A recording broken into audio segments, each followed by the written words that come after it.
Hello and welcome to my video lecture on lucid dreaming. My name is Max. I'm a European Business School student, and this video is part of my Socio-Cultural impact project. In the first part of the video, I'm going to provide some short recap of the workshop contents of the workshop I held last year at EBS. In the second part of the tutorial series, I'm going to provide some applications I haven't covered in the workshop.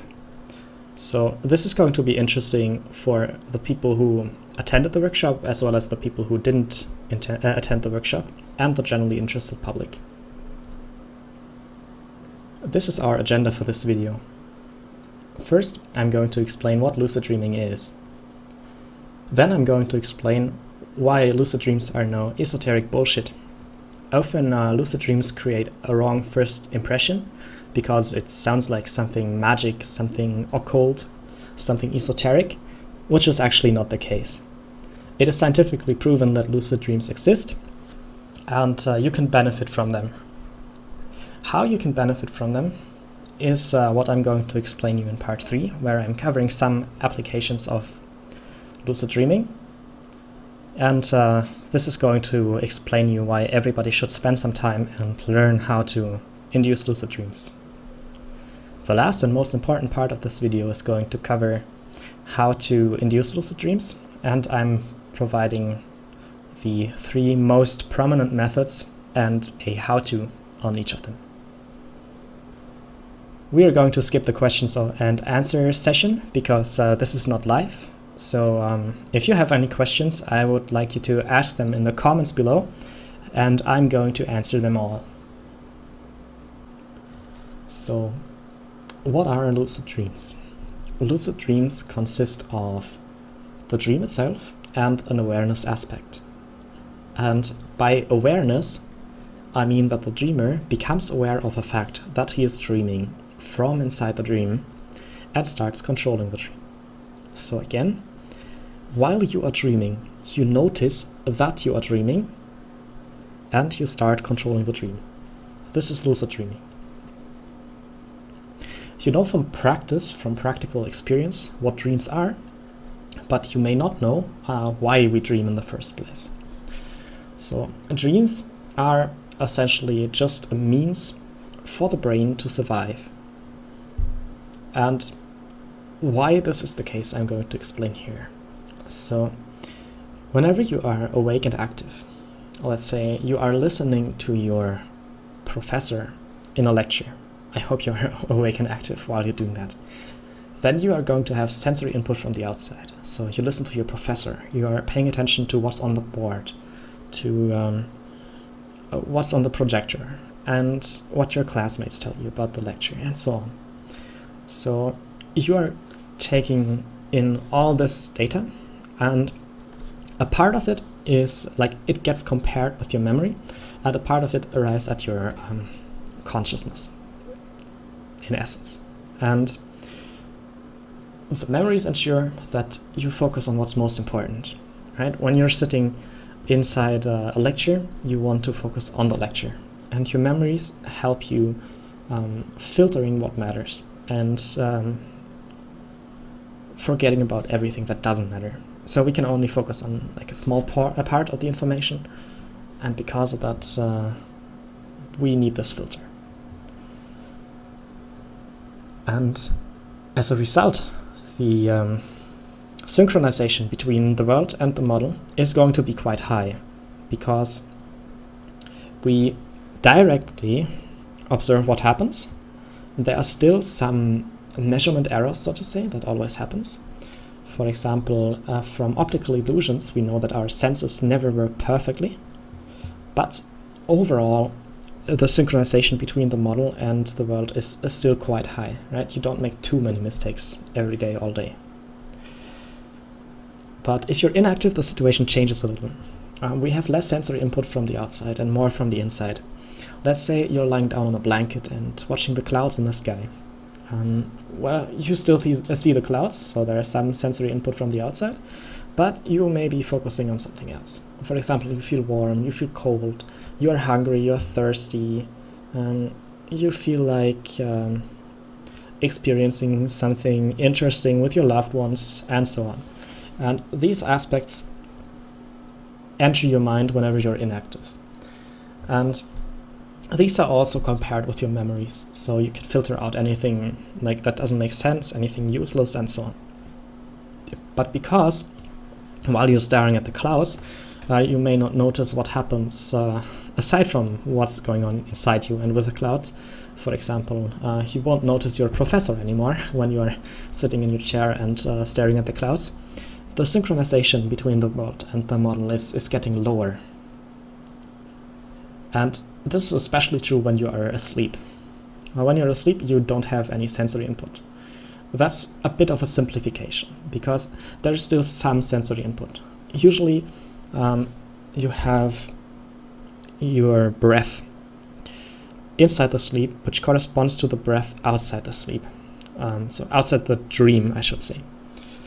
You can change the rhythm of breathing consciously while you're dreaming, and it will affect your real world breath, not just your dream world breath. So that's some sensory input you share between the dream world and the real world. But it is safe to say that apart from these like minor aspects with the breathing, for example, there isn't really any sensory input from the outside. So if you are asleep in the lecture your professor holds and you're dreaming, you're not going to notice the professor anymore. And all you have in the dream world are your memories of the outside world. And the brain uses these memories to construct the dream world. The brain makes lots of mistakes because it is quite difficult to compute the world in the dream as well as perceive the world in the dream, right? So while you're dreaming, you're both the creator of the dream world as well as you could say the audience that perceives the dream world. And that's how mistakes happen, right? And your memory is flawed sometimes. So you may not perfectly memorize physical laws. Maybe you have taken a physics class and you're capable of computing the trajectory of a rock that is being thrown. But if you have to reconstruct this trajectory in real time without your notes, you may have some difficulties, and the actual trajectory may be inaccurate. And this is how also physical laws in dreams are kind of flawed. And overall, the synchronization between the world and the model is going to be quite low. And that's how we arrive at a strongly reduced model of the real world. So if we take the paradigm of constructivism, namely that what we perceive is actually just an artificial construction of the actual world and not the actual world itself, then this becomes especially true in dreams. And we can like sort of understand dreaming with constructivism, which is why I quote this learning here.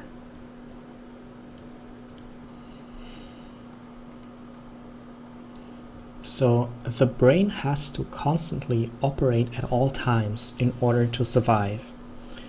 In a cognitive science class at EBS, we learned that brain regions which are inactive for a longer period in time are going to die. So in order for the brain to survive, it has to operate, it has to calculate. And since in the dream, the only thing that is left to calculate or operate with while being asleep are the memories, the side effect of this calculation in order to self-preserve itself are dreams, right? And this is how we arrive at a strongly reduced model of the real world. So what does it mean for dreams? Well, dreams are not a spiritual message of the unconscious mind. Some people may think after dreaming, let's say, their dream was about being a thief, they have stolen some things inside the dream, and they also reflected about the dream and noticed that they don't like stealing and that stealing is bad. So they may think that their unconscious or subconscious mind, however you want to call it, has sent them the message that stealing is bad and they don't want to be a thief. So they cannot start lucid dreaming because otherwise they would miss out on these spiritual messages. And similarly, some people may think that They have spent the entire day studying something, and in the dream it just happens that they dream about the subject of their studies. And they need the dreams in order to memorize what they have experienced, what they have studied about, for example. This is what some people think, because dreams are created randomly by the brain from the memories while sleeping. And by chance it can happen that these things seem to be of relevance to us. But the advantage of lucid dreaming is that we can decide what we want to dream about, and we can decide what is relevant to us. And in this sense, there is no cost associated with lucid dreaming, other than the time you need to spend in order to learn how to induce lucid dreams. But it is not like that dreams are something important, something sacred, something holy you must protect at all costs, and lucid dreams are something artificial you try to superimpose on your spiritual mind, on your natural reflection. This is not how it works. So there is no cost associated with lucid dreaming, and lucid dreaming can only benefit you. So we already learned that in lucid dreams, thanks to the awareness, thanks to the fact that we notice inside the dream that we are dreaming, we are in control of what happens in the dream. But what does this control consist of? What decides whether we are actually in control or maybe not? And the answer to that question is faith and doubt. So I'll give you an example. I had a dream in which I was walking through a dark hallway, and inside the dream I noticed I was dreaming, so the dream became lucid.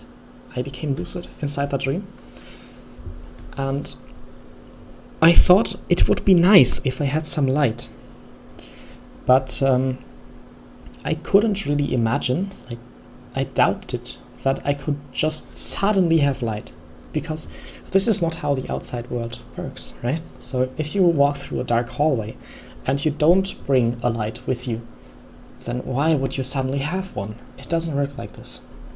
So my doubt decided that my dream mind would not construct a light source for myself. But in that same dream I thought, well, even though I cannot just wish to have light and there is light, I could imagine that I could find a light source if I would look for it for a bit. So I thought, behind this corner in the hallway there could be a light source, and what if I pick it up, switch it on, and I have light? So I walked behind this corner and there was actually light. There was a flashlight on the ground. I picked it up and switched it on, and I had light. And I'm sure that had I not had faith in my belief that there could be the flashlight, then I wouldn't have found it in the dream altogether. It just wouldn't have been there. And in that same dream, I started thinking, what if the battery of my light would suddenly run out of juice? And in that same moment, I've been thinking that the light went off. So your expectations directly translate themselves into the dream. And faith and doubt could basically be the terms that describe this phenomenon. So whatever we believe is possible inside a dream will happen because it's our dream and we are the ones constructing the dream. But as soon as we start doubting that we can construct something within the dream, it won't happen, right? So that's the control characteristic of lucid dreams. And lucid dreams also tend to be unstable. There's some instability associated with them. And I'm going to show you a short video. I don't include it in my own video, but I put it in the playlist to avoid copyright issues, of the movie Inception. And this is going to give you an idea of the instability of dreams.